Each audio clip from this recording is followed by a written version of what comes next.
that word Easter does not come from the Bible. Hello, my beautiful people, and happy Easter. Yes, we're in the season of Easter. And over the next few days, we're going to be talking about a lot of things Easter, like the origins, the actual worship, the controversies, the Jews, the Christian, and all that. So please hang around, don't go anywhere, and remember to subscribe and click that notification button to know when the next video drops. So, what is Easter? The real Easter. Easter is, to Christians, is the most powerful day of the Christian year, Christian calendar. In fact, it's the most powerful day in the whole world to them. It's when Jesus Christ defeated death and gave us the gift of eternal life.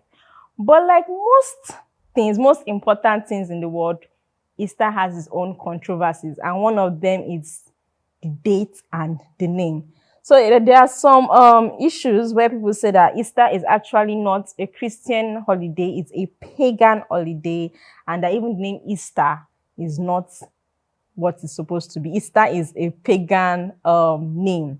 But we're all going to get into that. So let's go back millennials, okay? So long before Christianity, long before Jesus came and all that, in ancient Europe, specifically in the Anglo-Saxon part of Europe, there were pagan worshippers, right? And one of the goddesses that was worshipped was called Ostara or Eostre. That is Eostre. Those were her names. And she symbolizes the festivals of rebirth and fertility. Some of her symbols were the eggs and the hare, which was the rabbit. Now, the rabbit symbolized fertility, because, rabbits are always giving birth to, like rabbits. That's why you hear giving birth like rabbits. And the egg symbolizes new life, because, when the egg hatches, it's a new life coming in. So, and other symbols were the daffodils, flowers, as the daffodil flower, candles, seeds, the black and white candles, basically symbolizing life after death, the regeneration of the new earth. It's spring, and it was a spring holiday. So we've established that festival, the pagan festival, was in spring. Now let's come to the resurrection. Okay, fast forward to like 30 to 33 AD, and we have Jesus Christ, the Son of God, the Lamb, is crucified on the day after Passover, right? So this resurrection is the big deal for all Christians, and it's like the spring festival. It was also during March, April in our calendar, mind you. It's still in our calendar. But the Jews actually celebrated it in the Nisan month, which they counted their own. They have the names for their months, but the Nisan actually fell on during the spring days. Here's the controversy. Early Christians didn't have an actual day to celebrate Easter. They just knew that it was celebrated during the Passover seasons. And then we had the Asian Minor, who wanted to celebrate it the day it was celebrated, the Nisan day. You understand? They were going to celebrate it the 14th day of the Nisan month, which is when Jesus Christ actually died. The Jews then had the way they counted their days. They didn't use Monday, Tuesday, Wednesday, Saturday. No, they used days. Like they counted day 1, day 2, day 3. So their own Easter, the Asian Minor Christians were celebrating their Easter on the 14th day of the month, the Nisan month. So that day could be on a Tuesday, it could be on a Monday, it could be on a Sunday, it could be on a Saturday, but it was on the 14th day. So the Western churches, on the other hand, wanted to celebrate the Easter on this Sunday after the Passover, which was the Sabbath after that. And this was to honor the day Jesus Christ actually died, like I said, after the Sabbath. So these two groups had these disagreements for a long time, which eventually grew into what it is known as the Paschal controversy, which is translated to the Easter controversy. Now, how was this controversy resolved? This is where Emperor Constantine of Rome came in. By this time, in 4th century, Christianity was at a certain level of power, you understand. It has grown powerful. A lot of countries, no, not countries, but it was gaining traction, you understand, as a leading religion. So Constantine was seen, he had converted into Christianity at this point, and it was seen that these two great groups of Christianity, the Eastern and the Western, were still having several disagreements, because the Eastern Christians were more leaning towards the Jewish part, and the Western Christians were not. So Constantine called a council, which is called the Council of Nicaea, at 325 AD, to discuss a lot of things, to resolve a lot of things. Among them was this Pascal controversy. So what was the resolution? So they said, instead of it to be celebrated on day after the Sabbath or on the Sunday after the Sabbath, they're like, fine, let us celebrate it on the first Sunday after the full moon following the spring equinox. The spring equinox. Now, if you remember earlier, I mentioned that those pagan festivals happened during the spring, because fertility, new growth, and everything, all that happened during the spring. So that is where Easter and Historian worship jam. they jam each other now. A lot of people didn't like that. A lot of Christians didn't like that. Some Christians felt it was too wrong to disconnect Easter from the Passover, because it was the Passover that led Jesus Christ into the death and resurrections. Others worried that it was blending too much into pagan, like we were conforming into the pagan world just to make Christian accessible. But over time, the celebrations stuck, and that is how it has been ever since.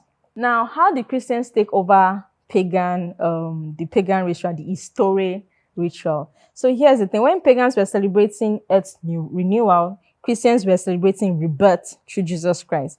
You are starting to see the similarities. But on one side is celebrating renewal, new life.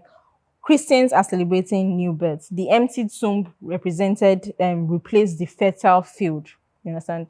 The empty tomb where someone died and came back to life was now what's replaced the fertile field, where new land, new fruits, new plants came up, and the cross replaced the altar of Eostre.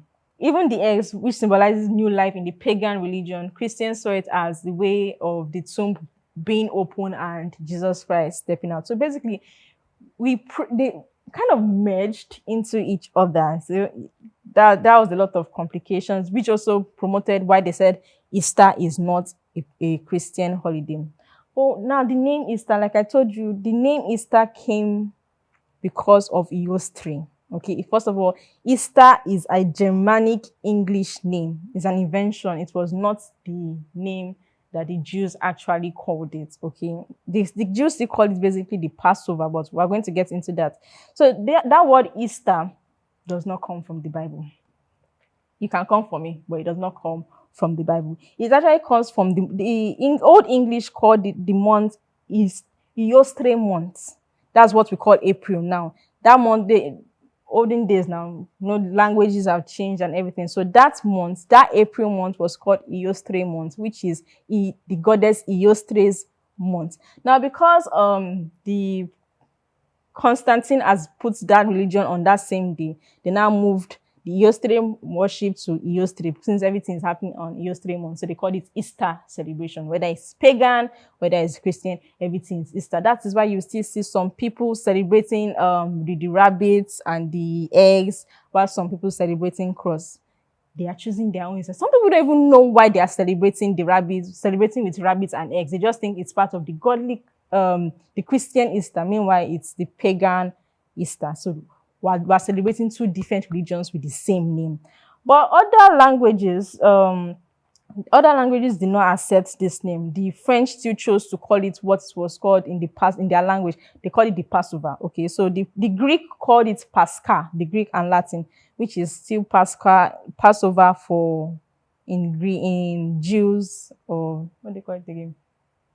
Judaism language. So it was Pascha for Greek and Latin. It was Pakis for the French. It's Pasqua and Pasqua with Q for the French, Spanish, and Italian.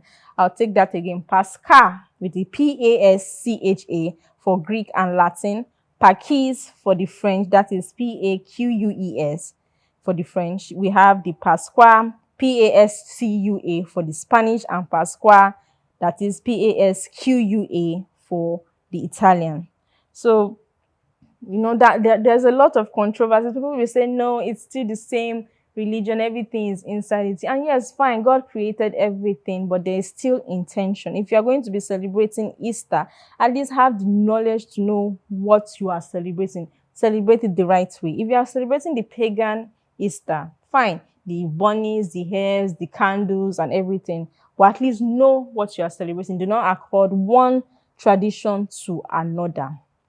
Okay, it's still a name anyway. So what's the final thought? This Christian story for Easter, the origin is something not to be afraid of. It's not pagan. Okay, our Christian Easter is not pagan. Yes, we might be calling it the Easter name, but the what we celebrate is not pagan. Okay, it is the represent. It's life. It's giving life. God came on earth to give us life. So yes, let's celebrate it. Don't have that fear or worry that, in fact, too much thinking can actually stop us from enjoying a gift freely given to us. Easter is a wonderful time for celebration, for joy. It is life being given to us. Power over death, power over sin and guilt. So yes, there might be similarities with the pagan worship, but that doesn't mean we are worshiping pagan goddesses or after. One more thing I need to add, because I've seen this controversy a lot. Yesterday or Ostari, as I mentioned, which is the Easter part, is not the same thing as Ishtar. Ishtar is Babylonian. It came long before Anglo-Saxon. It's not even in the same festival, not in the same month. Ishtar is a Babylonian goddess that has nothing to do with the April month. Okay, so Ishtar has nothing to do with that. We have Yostre and Jesus Christ fighting for the month of April. So that's it for today on the origins of Easter. Join me tomorrow for another interesting topic on Easter. Until then, I remain your wonderful host, Amy. Sorry, whimsical Amy. It's whimsical Amy. I don't want to hear Amy in your mouth. Until then, please like, subscribe, share, and then click that notification button so that you know when the next video is dropping. Thank you. Bye.